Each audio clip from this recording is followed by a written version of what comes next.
this money and stuff. Like he's saying, like there's a message in what he's saying. So yeah, there can still be art, but in a lot of cases, like in most cases, there isn't authentic. And I feel I kind of agree with Jesus saying, going back to what he said about you can't really, looking from the outside in, you can't really necessarily make that statement that that person is making this specific music for money or for art.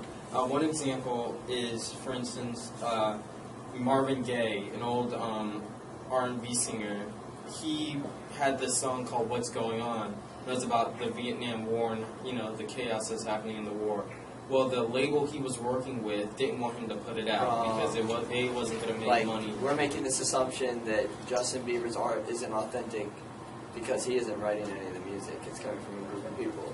So it doesn't. When he performs it, it doesn't speak to him at all. It's not authentic. Yeah, it has no meaning to him. Like specifically, it just has meanings to what it's like listening. Yeah, I think if it's going to be art, I think the art has to have some kind of meaning to you. You have to have some kind of it's like emotional sentiment to it, I guess. Yeah, it has to be driven by passion. I feel like for it to be authentic, you can still make money off it, but it has to be driven by like a deep passion. Yeah, it's not about after it's created. It's about during the creation when it's determined if it's authentic or not. Because after it's created, it doesn't matter what you do. Right? But still, like even like take movies for example. You can have a director and like a screenwriter that's like extremely passionate about the work, but he still has like hundreds of people working.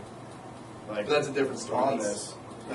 So does that make that authentic? Because the screenwriter and the director, they're passionate about it, but he still has a ton of people to support, and they have to make money. But they're like